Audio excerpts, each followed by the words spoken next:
तो दोस्तों 1 अप्रैल 2022 से नए फाइनेंशियल ईयर की शुरुआत होने जा रही है।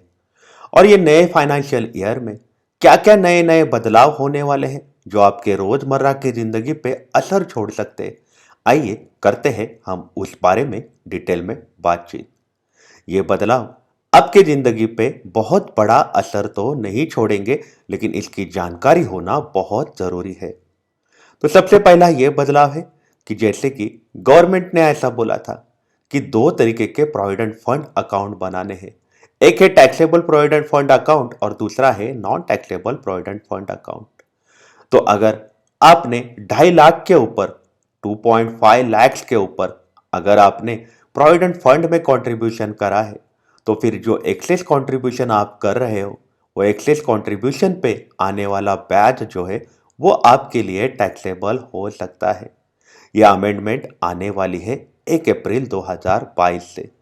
1 अप्रैल 2022 से आपने अगर 2.5 लाख के ऊपर कंट्रीब्यूशन किया रहेगा, तो वो कंट्रीब्यूशन पे जो ब्याज आएगा वो ब्याज के ऊपर आपको टैक्स भरना कंपलसरी है।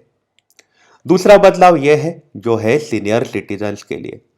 सीनियर सिटीजन्स के अलग अलग सेविंग स्कीम में अकाउंट होते हैं। जैसे टर्म डिपॉजिट स्कीम में होते हैं, पोस्ट ऑफिस स्कीम्स में होते हैं, अलग अलग जगह उनके अकाउंट होते। तो उसके लिए वो बैच कलेक्ट करने के लिए हर जगह विजिट करते, पोस्ट ऑफिस जाते हैं और वहां से कैश लेके आते। लेकिन 1 अप्रैल 2022 से ऐसा बोला गया है कि ये जो बैच है ये आपके सेविंग अकाउंट में ही क्रेडिट किया जाएगा। मतलब आपको अपना saving account post office bank account से लिंक करना पड़ेगा, टर्म डिपॉजिट स्कीम के अकाउंट से आपको लिंक करना पड़ेगा, अलग अलग senior citizen saving scheme account से आपको अपना सेविंग अकाउंट लिंक करना पड़ेगा, ताकि आपका जो ब्याज है वो आपके सेविंग अकाउंट में सीधा क्रेडिट हो जाएगा। आप अब कैश लेने पोस्ट ऑफिस में नहीं जाने वाले हो। ये एक नया बदलाव 1 अप्रैल से आने वाला है। इसमें तीसरा बदलाव यह है कि अगर आपको म्यूचुअल फंड में अगर आपको इन्वेस्टमेंट करना है, तो फिर म्यूचुअल फंड में इन्वेस्टमेंट करने के लिए आप अब से चेक या फिर डिमांड ड्राफ्ट के जरिए पेमेंट नहीं कर सकते। आपको उसके लिए यूपीआई और नेट बैंकिंग के माध्यम का इस्तेमाल करना पड़ने वाला है। ध्यान रखिएगा, म्यूचुअल फंड में अगर आपको इन्वेस्टमेंट करनी है तो फिर आप आगे से बैंक के चेक या फिर बैंक के डिमांड ड्राफ्ट देख के म्यूचुअल फंड में इन्वेस्टमेंट नहीं कर सकते। आपको यूपीआई या फिर नेट बैंकिंग का ही इस्तेमाल करके ही इन्वेस्टमेंट करते आएगा। चौथा बदलाव सरचार्ज होने वाला है। एलटीसीजी का जो सरचार्ज है उसके ऊपर अब निर्मला जी ने कैप लगा दिया है। मतलब 15% का सरचार्ज सारे के सारे असेट्स के सेल पे लगने वाला है। पहले ऐसा होता था कि लॉन्ग टर्म कैपिटल गेन अगर आप किसी को आता है, कोई भी आप अपना कैपिटल असेट बेचते हो तो लॉन्ग टर्म कैपिटल गेन आता है। और पहले ऐसा होता था कि आपकी जो लिस्टेड इक्विटी है या फिर लिस्टेड म्यूचुअल फंड्स है वो अगर आप बेचते हो तो ही आपको कैप लगा दिया गया था 15% सरचार्ज का। लेकिन अब निर्मला जी ने ऐसा बोला है कि ये कैप जो है एलटीसीजी के सरचार्ज का ये सारे के सारे असेट्स पे आने वाला है। मतलब अगर आपने प्रॉपर्टी भी बेची तो भी आपको सरचार्ज 15% तक ही लगने वाला है। अभी इसका फायदा उन्हीं लोगों को होगा जो असेट जो है 2 करोड़ के ऊपर के रकम के बेचने वाले हैं, क्योंकि 2 करोड़ से 5 करोड़ तक पहले सरचार्ज हुआ करता था 25%, 5 करोड़ के ऊपर सरचार्ज हुआ करता था 37%, 37% सरचार्ज हुआ करता था। अब उनको कैप लगने वाला है 15% का। तो अगर आप बड़े अमाउंट का अगर प्रॉपर्टी सेल करते हो तो ये कैप का आपको बिल्कुल फायदा होने वाला है। इसके बाद अपडेटेड इनकम टैक्स रिटर्न नई प्रोविजन निर्मला जी ने लाई थी। ये प्रोविजन के जरिए आपका अगर रिटर्न में अगर आपने रिटर्न भर दिया और आपको बाद में पता चला कि आपके रिटर्न में आपने कुछ एरर्स करे थे या फिर मिस्टेक्स करे थे जब आपने इनकम टैक्स रिटर्न भरा था। कई बार ऐसा होता है कि हम अमाउंट लिखते हुए एक जीरो एक्स्ट्रा लिखते, एक जीरो कम लिखते, या फिर कोई एक्सपेंस है या फिर कोई इनकम है कहीं गलत जगह पे गलत फील्ड में हम लिख देते हैं। तो उसका बदलाव करने के लिए आपको अब मौका मिलने वाला है। आप अपने रिटर्न को अपडेट कर सकते हो और वो अपडेशन आप 2 साल तक कर सकते हो। जिस साल में आपने रिटर्न भरा है उसके आने वाले 2 साल तक आप अपने रिटर्न को अपडेट करके दे सकते हो। अगर आपको लग रहा है कि आपने जब इनकम टैक्स रिटर्न भरा था उसमें कुछ एरर्स या फिर मिस्टेक्स हुई है। ये है पांचवा बदलाव। करते हैं हम बात छठे बदलाव की। छठा बदलाव होने वाला है क्रिप्टो टैक्स के ऊपर। मतलब क्रिप्टो करेंसी के ऊपर पहले इनकम टैक्स नहीं लगाया जाता था, लेकिन अब 30% इनकम टैक्स लगने वाला है क्रिप्टो करेंसी के सेल के ऊपर। ध्यान रखिएगा कि क्रिप्टो करेंसी के ऊपर टीडीएस भी लगने वाला है, लेकिन ये टीडीएस की प्रोविजन अप्लीकेबल होने वाली है 1 जुलाई 2022 से। तो 1 अप्रैल 2022 से जो अप्लीकेबल होगा तो क्रिप्टो करेंसी के सेल के ऊपर लगने वाला 30% का इनकम टैक्स। ये जो टीडीएस कट होने वाला है क्रिप्टो करेंसी के ऊपर, वो 50,000 के ऊपर अगर ट्रांजैक्शन किए रहेंगे स्पेसिफाइड पर्सन्स ने, जिसमें आते हैं इंडिविजुअल एचयूएफ, जिनको अपने अकाउंट जो है ऑडिट करने होते हैं, वो लोगों को भी क्रिप्टो करेंसी का टीडीएस अप्लीकेबल होने वाला है। अगर आपको क्रिप्टो करेंसी के अगर गिफ्ट मिलते हैं तो फिर वो भी आपको टैक्सेबल होने वाले हैं। जिसके हाथ में वो गिफ्ट आया, जिसको आप मान लो कि आपके दोस्त ने या फिर आपके रिश्तेदार ने आपको बिटकॉइन गिफ्ट में दिया, तो फिर आपको उसके ऊपर इनकम टैक्स भरने पड़ने वाला है। इसके बाद क्रिप्टो में अगर आपके लॉसेस हुए, क्रिप्टो मान लो कि आपका बिटकॉइन में आपको प्रॉफिट हुआ लेकिन दूसरे किसी कॉइन में आपको लॉस हुआ, तो वो लॉस जो है वो प्रॉफिट के अगेंस्ट एडजस्ट नहीं होगा। प्रॉफिट के ऊपर आपको पूरा का पूरा इनकम टैक्स देना पड़ने वाला है। ये भी एक इंपॉर्टेंट मुद्दा माना जा रहा है, क्योंकि क्रिप्टो करेंसी के लॉसेस जो है वो कहीं भी सेट ऑफ नहीं होने वाले हैं। गवर्नमेंट ने इसके लिए कमर कस ली है कि ज्यादा से ज्यादा क्रिप्टो करेंसी के माध्यम से हमें इनकम टैक्स वसूलना है, तो उसमें कोई भी कंसेशन नहीं दिया गया है।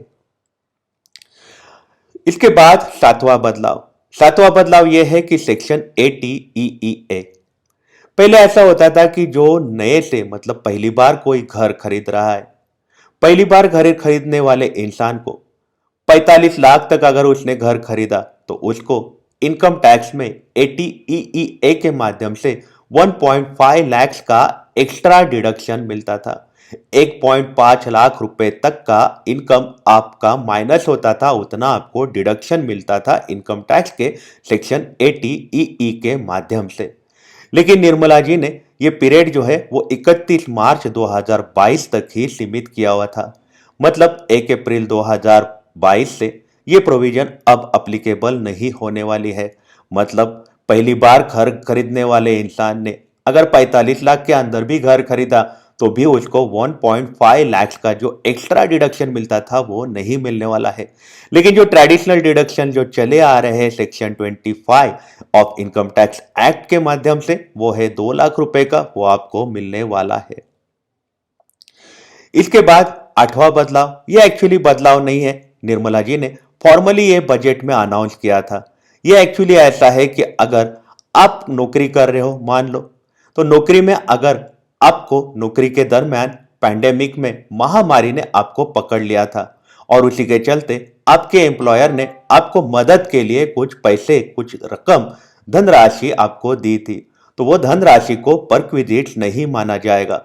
वो धनराशि जो है वो टैक्सेबल नहीं होने वाली है। जितना आपने खर्चा किया वो माफ होने वाला है इनकम टैक्स में। अगर ये धनराशि आपको आपके एम्प्लॉयर ने दी हो या फिर आपके किसी सगे ने या फिर किसी रिश्तेदार ने, वेल विशर ने अगर आपको मदद करने के लिए महामारी के दरमियान पैसे दिए हो, तो वो टैक्सेबल नहीं होने वाले हैं। और ये प्रोविजन का इंपैक्ट गिरने वाला है, पुराना रिट्रोस्पेक्टिव इफेक्ट से होने वाला है। 1 अप्रैल 2022 से ये प्रोविजन का इंपैक्ट होने वाला है। इसमें इंपॉर्टेंट बात यह है कि अगर आपके कंपनी में आपके एम्प्लॉयर ने अगर आपको 10 लाख से भी ज्यादा अमाउंट दी है तो भी उसके ऊपर टैक्स नहीं लगने वाला। लेकिन आपके रिश्तेदारों ने या फिर आपके सगे दोस्तों ने अगर आपको 10 लाख से ज्यादा अगर रकम दी हो महामारी के चलते मदद के लिए, और अगर आपके घर में कोई गुजर गया है उसी के लिए अगर दी हो, तो फिर आपको टैक्स लगने वाला है। टैक्स लगने वाला है अगर आपके घर में किसी की डेथ हुई हो और उसी के चलते आपके रिश्तेदारों ने 10 लाख से ज्यादा रकम दी हो, तो उसके ऊपर आपको टैक्स लगने वाला है। अगर आपके एम्प्लॉयर ने आपको 10 लाख से ज्यादा रकम दी हो और घर में किसी की डेथ हुई हो उसी के कारण दी हो, तो फिर आपको टैक्स नहीं लगने वाला है। ये थोड़ा सा एक क्रिटिकल प्रोविजन है जो आपको समझना पड़ेगा। इसमें इंपॉर्टेंट बात यह है कि 10 लाख से ज्यादा जो रकम आपको मिली है वो एग्जेम्प्ट तभी होगी, या 10 लाख से कम जो रकम आपको मिली है वो एग्जेम्प्ट तभी होगी जब किसी के डेथ के बाद 1 साल के अंदर अंदर आपको पैसे मिले हैं तभी।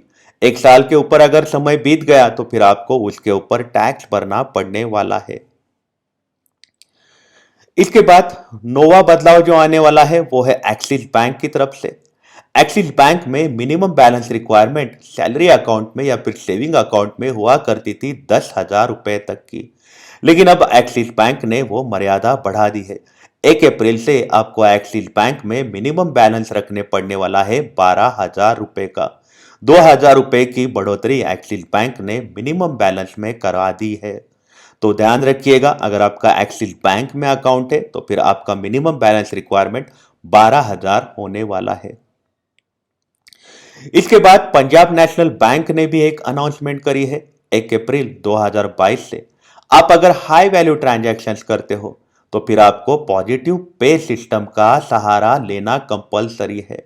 10 लाख रुपए के ऊपर के ट्रांजैक्शंस अगर आप पंजाब नेशनल बैंक से करते हो तो फिर पॉजिटिव पे सिस्टम का सहारा लेना कंपलसरी है। मतलब ये कैसे वर्क करने वाला है कि मान लो कि आपने किसी को 10 लाख रुपए के ऊपर के अमाउंट का चेक दिया है। वो अमाउंट का चेक सामने वाली पार्टी जिसको आपने दिया है वो बैंक में जाके प्रेजेंट करे, उसके पहले पहले आपको बैंक को कंफर्म करके देना है कि आपने ये चेक दिया है। आपने उसके बारे में डिटेल जानकारी बैंक को देनी है। प्रिस्क्राइब्ड फॉर्मेट रहेगा, वो नेट बैंकिंग में भी आपको मिल जाएगा। वहां पे बैंक के नेट बैंकिंग में फॉर्मेट मिल जाएगा, वो फॉर्म भर के आपको बैंक को देना है। उसके बाद ही वो चेक क्लियर किए जाएंगे। पंजाब नेशनल बैंक ने कमर कस ली है पॉजिटिव पे सिस्टम लाने की। तो ध्यान रखिएगा, अगर हाई वैल्यू ट्रांजैक्शंस अगर आप करते हो तो फिर आपको पॉजिटिव पे सिस्टम के बगैर ऑप्शन नहीं है पंजाब नेशनल बैंक में। 4 अप्रैल 2022 से पंजाब नेशनल बैंक ने क्लियरली बोला है कि वो अपने कस्टमर्स को प्रोटेक्ट करना चाहते हैं, जहां पे चेक के फ्रॉड जो है उसको रोकना चाहते हैं। इसीलिए पॉजिटिव पे सिस्टम्स मैंडेटरी की जा रही है 4 अप्रैल 2022 से। तो ये है नए साल के 10 नए नए बदलाव। तो आपको इसकी जानकारी होना बहुत जरूरी है। और अगर आपने हमारे चैनल को अभी तक सब्सक्राइब नहीं किया है तो बिल्कुल सब्सक्राइब करिएगा, क्योंकि यहाँ पर हम सिर्फ और सिर्फ इंपॉर्टेंट अपडेट्स ही देते रहते हैं। आप अपना ख्याल रखिएगा। अगर आप काम के लिए बाहर निकल रहे हो तो आप अपने आप को सैनिटाइज जरूर करिएगा। Take care, have a nice day.